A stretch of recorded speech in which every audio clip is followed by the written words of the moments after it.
So what's up sa inyo mga kaibigan, and again, nandito na naman si DJ MA para sa isang panibagong vlog.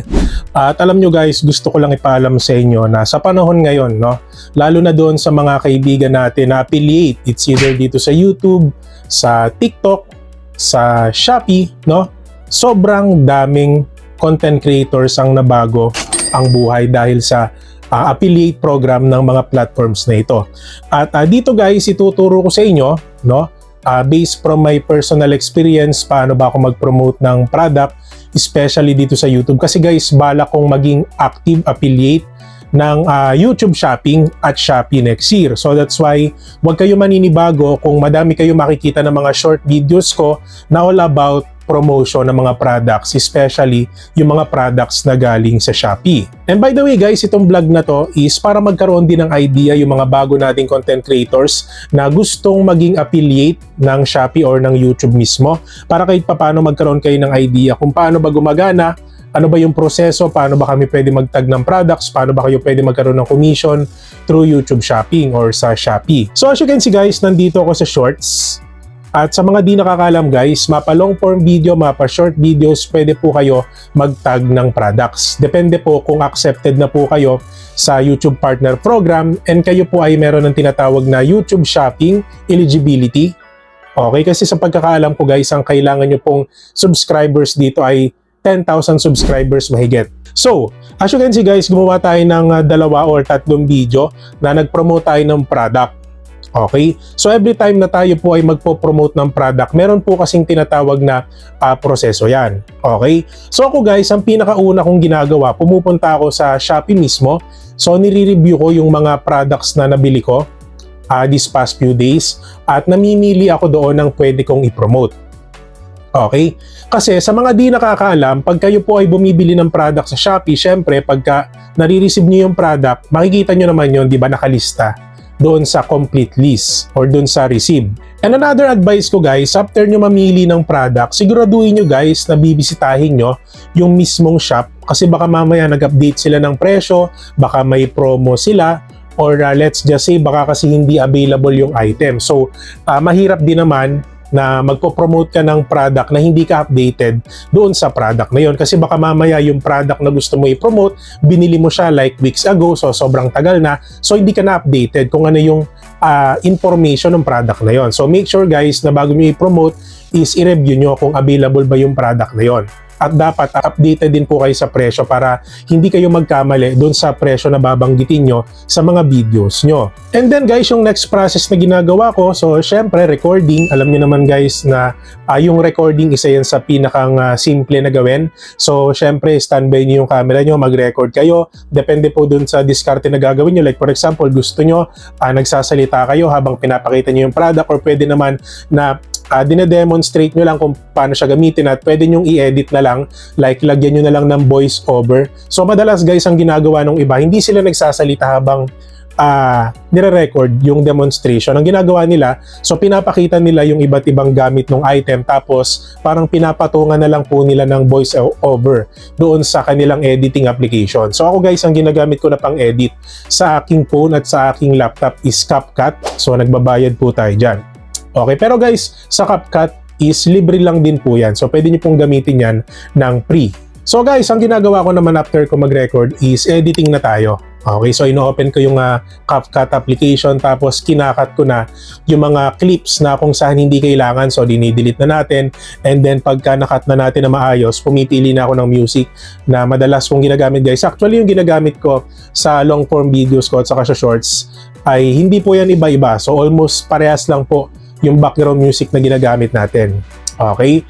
Tapos, nilalagay natin ng image para kahit papano is mas mahikayat yung mga viewers natin na bumili sila ng product doon sa promotion natin. So, after kong ma-edit yun, malagay ko yung music na gusto ko, makat, malagay ko yung voice over. So, pinakamahalaga guys, yung voice over, kasi dito mas ma-explain mo ng maayos kung para saan ba yung item, kung magkano yung item, at dito na guys papasok yung convincing power nyo, paano nyo mako-convince yung mga viewers na makakapanood sa inyo para bilhin yung product na pinopromote nyo. Okay, kasi guys, every content creators, meron tayong kanya-kanyang way paano tayo pwede mag-convince ng ating mga viewers kasi yan yung mga pamamaraan na hindi po na ituturo. So, diskarte nyo na po yan. Paano kayo makakapag-convince ng inyong mga viewers para bilhin yung products na ipopromote nyo dito sa YouTube. So after ko ma-edit yun guys, nire-rendered ko na yung video. So after niyang ma-rendered, so i-upload na natin dito sa YouTube. And ang maganda dito guys, pag mag-upload kayo ng short video, hindi po siya sobrang tagal. Pero nakadepende na lang din po siguro doon sa quality ng video or doon sa pinang-record nyo mismo. So ngayon guys, papanoodin natin itong video na ginawa ko. Okay, which is in-upload lang natin siya kanina. So papanoodin natin siya para mas malaman nyo kung ano yung ibig ko sabihin. Okay. Ayan. Nakita mo ang crush mo sa Popo Live kaso wala kang coins para mabigyan mo sana siya ng gifts. Kung mura, maaasahan at ligtas na recharging platform ang hanap mo, bisitahin mo ang CocoDP. Starting December 25 to January 8, merong event ng CocoDP na kung saan pwede ka manalo ng $5 worth of cocoins sa simpleng pagsali or pag-share ng inyong festive Christmas moments sa kanilang CocoDP FB page post and X account posts. Dito sa CocoDP may mga exclusive discount sila sa $1 plus packages na bibilin mo, especially kung gagamitin mo ang link natin na nasa comment section. Huwag mo rin kalimutan na mag-login sa CocoDP para magamit mong exclusive discount vouchers just for you. Dito sa CocoDP hindi lang live streaming apps ang meron dito. May games din like Delta Force, Free Fire, Genshin Impact, Honkai Star Rail, Mobile Legends, Love and Deep Space, Marvel Snap, PUBG Mobile, and many more. Ngayon, tuturuan ko kayo kung paano kayo makabili ng Popo Live coins dito sa CocoDP. First, click nyo ang Popo Live. Step number 1, put your user ID number. Step number 2, pumili kayo ng package na gusto nyo. Step number 3, choose your payment method at kung gusto nyo makuha ang maximum 2% discount ng CocoDP, choose Cocoin payment method. Step number 4, ilagay nyo ang inyong email address at ang final step, click buy now. So guys, wala pang 30 seconds, marireceive nyo na ang package na binili nyo at pwede nyo itong i-check sa accounts at mga email nyo. Kaya ano pang hinihintay nyo, visit CocoDP today for more info. Uy, napakaangas! Kung naghanap kayo ng quality sling bag worth 500 to 600 pesos, ito yung may re-recommend ko sa inyo. Bagay na bagay ito sa inyo guys kung kayo po yung tipo ng tao na madaming dala lagi pag gumagala, no? Like cash, ayan, charger, cellphone, panyor, kung ano pa man ang gusto nyo ilagay dyan guys. So as you can see guys, pinapaliwanag ko yung gamit ng sling bag. Ano ba yung mga features niya? Ano ba yung mga dapat malaman ng bibili? Kasi isa yun sa pinakamahalaga na dapat malaman. Kasi bilang tayo, consumer tayo, bilang tao na gustong bumili ng produkto na ito, so gusto natin malaman lahat ng gamit or lahat ng pwedeng paglagyan, ano ba yung itsura ng mismong sling bag at yung presyo. Okay? And as you can see guys, doon sa bandang upper left corner, nakalagay po dyan yung product price. So kumbaga, ito guys, ito yung tag products kung tawagin. So pwede kang makapag-tag ng products kung eligible ka sa YouTube Shopping Affiliate Program. Okay, so ayan guys, as you can see, pagka clinic niyo yung product and then clinic niyo yung view, so mare-redirect kayo sa mismong Shopee app. So once na binili niyo yon, magkakaroon ako ng commission doon. Depende doon sa percentage ng commission ng product na binebenta natin or nung binebenta from Shopee. Okay, so tuloy natin. Kasi nga madaming lagayan ang sling bag na yan. So dahil quality leather sling bag nga ito mga kaibigan, so waterproof din po siya. At meron din po siya lagayan sa likod in case man na nagmamadali kayo. Like for example, gusto nyo lagyan ng cash, ayan, pwede nyo pong ilagay dyan. At ang ayan, tapos maidagdag ko lang din po pala guys, kung titignan nyo po yung description or yung mismong title ng ating short promotion. So meron akong title, meron akong description, yung title ng shorts. At guys, hindi ko kinakalimutan yung hashtag. Okay? Pero dun sa mga nagtatanong na DJ May, kailangan po ba talaga namin maglagay ng hashtags every time na magpo-post kami ng short video promotion, especially dito sa YouTube? Honestly guys, hindi nyo naman talaga kailangan. Hindi naman siya required. Ako kasi guys, yung hashtag kasi, mas nakakategorize niya yung video nyo. Para kumbaga, mas maging malawak yung reach niya, especially dun sa mga tao na humahanap ng ganitong kategory. Pero hindi nyo naman kailangan talaga totally lagyan ng hashtags. Nakadepende na po yan sa inyo. dyan guys ay safe din po kasi nasa bandang likod po siya ng sling bag. At nagustuhan ko din yung pagkakagawa guys dun sa harap ng bag kasi lalo na pagka may valuable item kayo, sobrang hirap dukutin guys. So for sure hindi kayo madudukutan dyan. At guys, pwede nyo rin pala tanggalin yung strap nyo at pwede nyo i-adjust yan in case na kayo po ay nahihirapan. Para mas Ayan. Tapos guys, dun sa bandang dulo, yung pinakamahalagang part, it's either sa una or dun sa pinakahuling part, dapat ito hindi nyo kakalimutan. Okay? maging komportable kayo. At sa mga gusto bumili guys, iiwan na lang po natin yung product. So nakatag naman po ito sa ating short video. 559 pesos nga po pala yung total na binayaran ko kasama yung merchandise protection at yung delivery fee. Kaya ano pang hinihintay nyo guys, check out na. So may napansin kayo guys, una sa lahat, pinaliwanag natin yung produkto. Okay, kung ano yung quality niya, saan ba siya gawa, leather, quality, sling bag. Okay, and then kung ano yung mga slots na pwede niyo paglagyan or let's just say, ano ba yung pinakang makikita niyo dun sa sling bag, meron ba siyang lagayan sa harap, sa likod, at dun sa gitna. Okay, tapos nilagyan natin ng konting humor kahit papaano, mas makapag-convince tayo na mabili ng mga viewers natin itong bag na to. So, ang ibig sabihin guys, nakadepende po yan sa inyo kung paano nyo gagawin yung video nyo, kung anong approach ang gagamitin nyo. Kasi alam ko guys, may mga proseso na pwede natin gayahin. Pero yung approach kasi guys, doon tayo magkakaiba-iba. Kung paano nyo ibebenta yung product, paano nyo i-apply yung way nyo, kung paano kayo mag-explain. Kasi guys, iba-iba naman tayo ng style. Okay, so that's why ito guys, binibigyan ko lang kayo ng idea dun sa mga gusto mag-promote ng product from Shopee or from Lazada dito sa YouTube, kung ano yung mga ways or strategy na pwede nyo gawin. Pero ang ginawa ko dito sa video na to guys, is yung product, hindi ko kinalimutan itag. Kasi dito tayo kikita. Once na bumili sila, doon sa link or doon sa tag product na itinag natin sa video na to, so magkakaroon tayo ng commission once na may bumili. At guys, yung pinakadulo, katulad ng sinabi ko kanina, huwag niyong kakalimutan banggitin yung presyo ng produkto at kung magkano nyo po talaga siya nabili.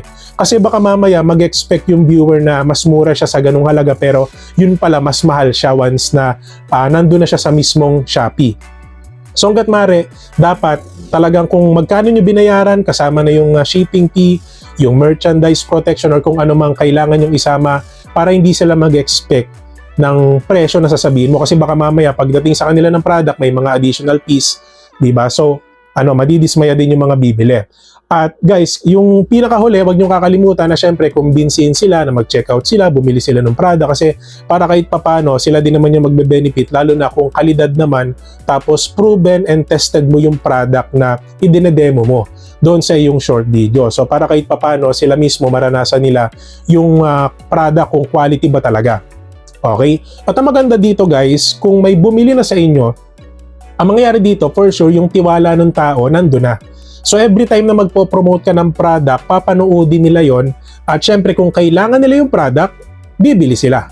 At ang maganda dito guys, bibili sila doon sa tag product mo. So automatically, kung doon sila bibili, syempre magkakaroon ka ng commission.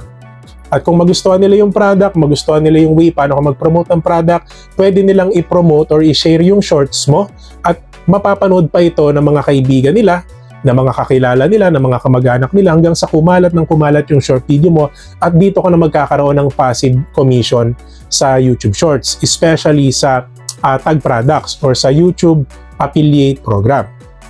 Okay?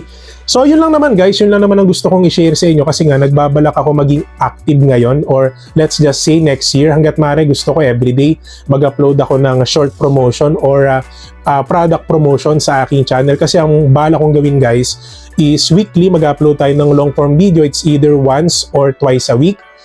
More on YouTube tips. Tapos sa shorts naman guys, parang balak kong mag-active sa YouTube affiliate or let's just say mag-active tayo sa Shopee affiliate program para kahit paano magkaroon tayo ng extra income din doon. Kasi guys, sa mga di nakakalam guys, sobrang daming content creators ang nabago ang buhay dahil sa pag-affiliate.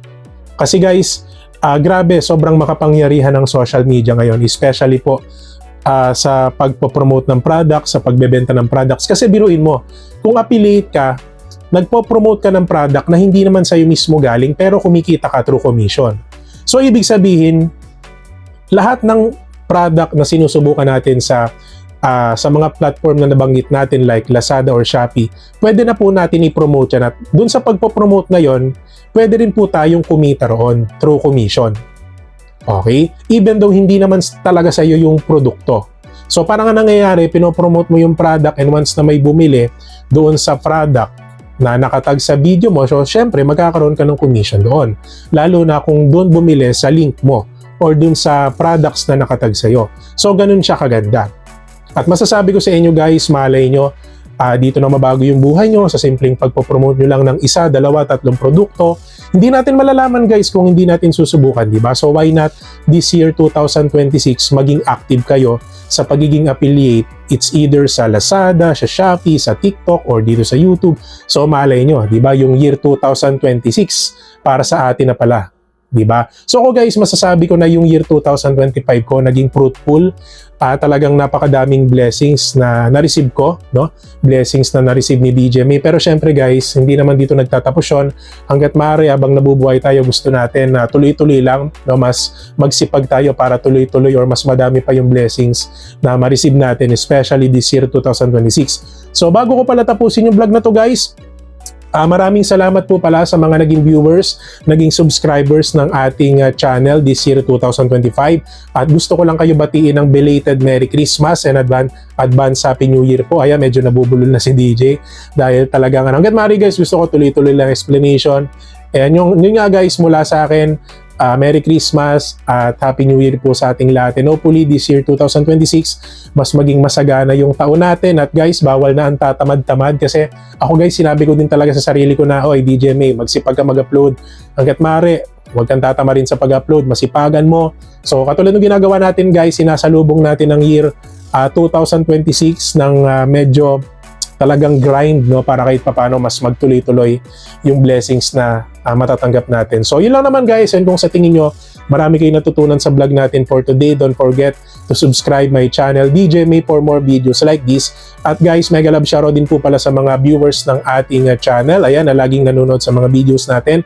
Shoutout po sa inyong lahat. At guys, hindi rin natin kakalimutan yung mga exclusive members ng ating channel na nagpa-member last month and this month guys. Ayan, so mega love shoutout po pala sa inyong lahat. Bilang perks guys, ipineplex po natin sila every end of our video. At syempre guys, meron silang tinatawag na monthly community post. Once a month, pinopost po natin sila sa ating community para mas makilala po sila ng ating viewers. And guys, yung pa-member sa ating channel, $1 per month lang po yan. So parang 58 pesos every month, no, kung talagang itutuloy nyo yung membership sa ating channel. And kung sa tingin nyo guys, medyo nabitin kayo sa vlog natin for today, so meron akong iiwan na video at playlist dito na makakatulong sa inyo, especially sa mga bagong content creator dito sa YouTube. So yun lang naman guys, maraming salamat sa panonood and God bless po sa ating lahat.